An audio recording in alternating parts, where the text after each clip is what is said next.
Hello my loves, it's LizAnn here from High Vibes Life, and today I am going to show you how to prepare my personal recipe for pumpkin pie. It's something that I only make on Thanksgiving once a year, and we look forward to it. So I like to use fresh ingredients and as little as possible of things that have shelf life. And so I want my recipes to taste good, to taste fresh. And I tell you, I can't even hardly eat a pumpkin pie on the market because I've had my fresh pie all these years, and it just, when I go to eat a pumpkin pie on the market, it just tastes so sweet, and oh my gosh, it's just not the same. So anyways, I'm about to show you, ta-da, my pumpkin pie recipe. Unfortunately, I don't have the best video equipment. I am using my iPhone, and I'm trying to get everything in here and be able to look at you and say hello, but I can't quite fit it in.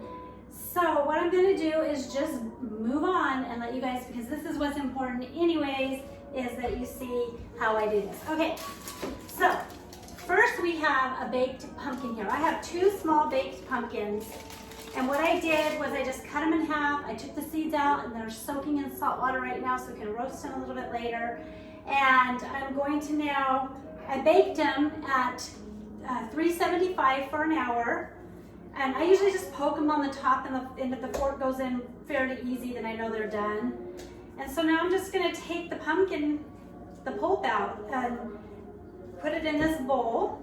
Now with pumpkin, baking the pumpkin or roasting it like this gives it such a rich flavor. It just brings the flavors of the pumpkin out. In comparison to just boiling it, takes away a lot of the flavor, and it makes it more runny. And so you a lot of times need to drain it after you've boiled it. Baking it helps evaporate some of the liquid out of it, so you have more of a pulp and less runny mess for your pumpkin pie. But anyways, the next thing I do is I get one of these, I have one of these pureers. I love this thing because you can stick it right in your pan when you do pureed soup, or right in your bowl. You don't have to take everything, put it in the blender, take it back out of the blender and have another mess. This just cleans up really easy, and you can just stick it in there and puree your pumpkin. Okay, so I ended up having 4 cups of pumpkin.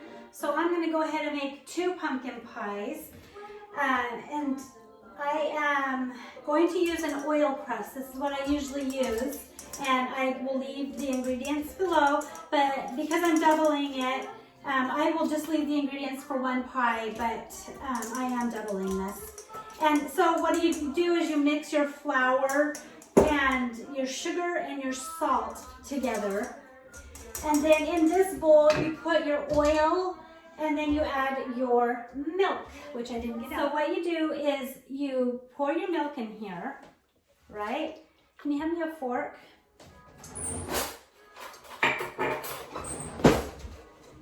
And this is already whisked, so I'm not going to worry so much about this flour and stuff. I whisked it together, the sugar. But you want to whisk this together.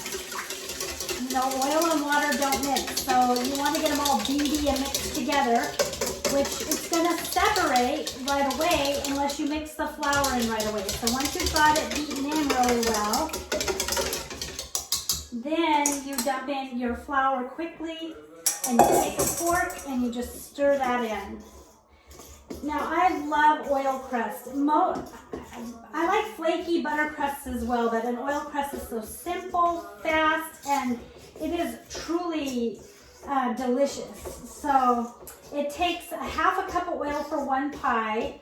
So that's equal to a cup of butter. I mean, a ½ cup of butter, right? A cube of butter, I would say, pretty much. And you make this into like a crumb mixture. Then you're going to have to take your hands. So just make sure you have clean hands when you're cooking this. But you take your hands and you just kind of finish mixing that together, and then you're going to take your pie plate and you're going to press this into the pie plate. Okay, so now you have like this crumb mixture. See that? This one's a deep dish pumpkin pie. You probably can't tell in the video, but so I'm gonna put a little bit extra in this one. I used avocado oil. First I used this sunflower, this organic toasted sunflower oil. I needed to use it up because I've had it for a little while. I made sure it wasn't rancid and it tasted wonderful. So I went ahead and used this, which was about 3/4 of a cup, and I needed a cup of oil for 2 pies. So then I topped it off with the organic avocado oil. And it is important when you do an oil crust that you use a quality oil. You don't want to use some Wesson oil or an old oil up in the cupboard, because and it's just going to taste nasty and it's going to ruin your pie. So make sure you have a good quality oil, and then you just press this in. You just go around.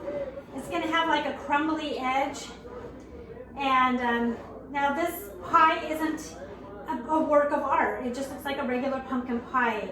I admire people that can get in there and make beautiful desserts, make them look so eye-appealing, and at some point I'm hoping to work a little more with that.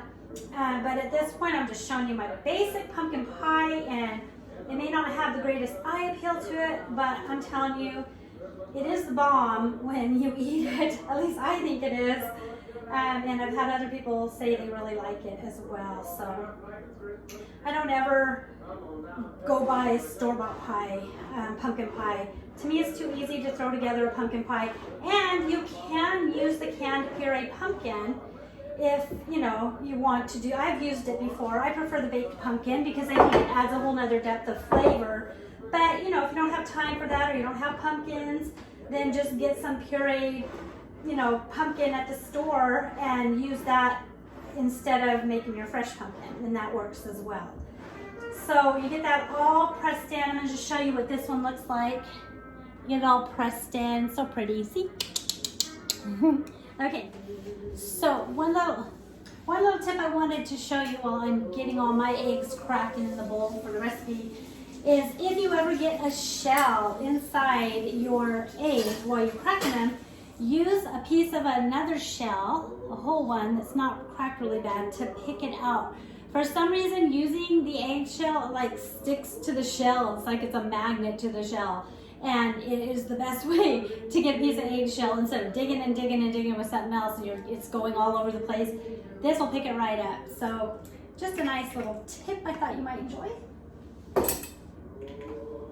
I use nutmeg for so many things, and so I get the whole nutmegs because I'm telling you, gosh, it is just the difference between night and day when you use fresh nutmeg.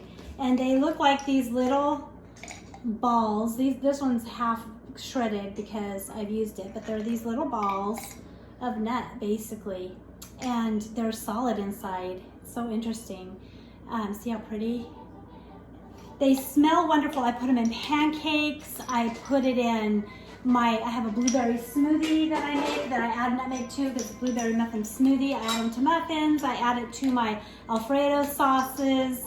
A lot of my white sauces I'll add a pinch of nutmeg to, because it just adds it's a very subtle flavor. You don't add a lot. And in this pumpkin pie, I think it's let me see, it was 3/4 teaspoon of nutmeg in the pumpkin pie. And you can use pre-ground, but I'm just going to show you how easy it is. I have this little shredder, and I just shred some nutmeg in there. It doesn't really take that much. If I do it in my smoothie, I can just actually throw a piece of nutmeg right in there. But see, there's probably at least 3/4 teaspoon in there. And that's how quick and easy it was to do it. And it really just pops with flavor compared to the pre-ground nutmeg. Okay, so to make the pumpkin pie, you just mix all your ingredients together. And again, I'm doubling mine, but I will tell you what the regular ingredients would be. So here I've got my pumpkin, which would be 2 cups of pumpkin for one pie. And I'm going to put this all in the same bowl, which makes it so easy. Pumpkin pie is such an easy pie to make. And then I beat the eggs one at a time. So I open an egg, beat it, then add the next egg, then beat it, then add the next egg. I don't have beaters right now, so I got to make sure things are pre-mixed well. So you're going to add your 3 large eggs, and then 1 cup of sugar, and again, I'm doubling, so this is a little more than 1 cup, it's 2 cups. You're going to add 2 tablespoons of melted butter, and I wanted just to stop there and tell you that this butter here is called Andrew and Everett, and I just found this the other day. It's slow churned, and oh my gosh, there's no growth hormones, no antibiotics, no preservatives, no animal byproducts, gluten-free, blah, blah, blah. You know, it's got all the good stuff. Anyways, but it's a slow churned Andrew and Everett, and I'm telling you, this is unsalted. I like to use unsalted when I bake, and it is so yummy. I could just take a bite out of the cube of butter. It's such, you could tell it would make the richest cookies. I can't wait to make some butter cookies with it. Anyway, so I want to tell you about that. And then you add your 1/2 cup of buttermilk. Again, I'm doubling mine, so I have more in there, but it would be 1/2 cup of buttermilk. And then I'm going to put the spices. You'll have a list because this recipe will be down in the comments, but you have the spices, the pumpkin spice mix. I'm going to say, gosh, that's about 1/2 cup. Worth of spices, but I would just use the different spices. But if you use pumpkin spice mix, I would do maybe 1 tablespoon to 2 tablespoons per pie. But anyhow, you put your spices in there, and then the vanilla. And again, I wanted just to say I bought this at a little bit more expensive at the store, and I paid more than I normally do for my vanilla because I really wanted to try a better quality vanilla. And I was kind of disappointed with it, I must say. This is called Cook's Choice Pure Vanilla Extract, superior quality. I probably paid double of what I would pay for McCormick and probably triple of what I pay for this really cheap brand. And I felt like you can barely tell that there's any, like my daughter's the one said, yeah, I think this one smells a little bit better. I couldn't personally tell. I actually thought this one smelled better. I could smell the alcohol a little bit stronger in this one. I don't know, maybe you guys could tell me, have you tried these? Have you noticed a difference? I've cooked with this already. I didn't notice anything where I was like popping going, wow, that is worth the price. So I eventually want to make my own vanilla, but for now I'm just going to use my cheapy vanilla for it.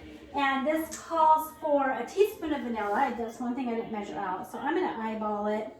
I normally wouldn't do this, but I don't have my, looks like my teaspoon was taken, so I had put it aside, but it got taken. So I'm good at eyeballing because I've been cooking for so long. So then you just mix that all together and you're going to pour it into your pie crust. So I'm just going to fill this. Now this again is a deep dish pie.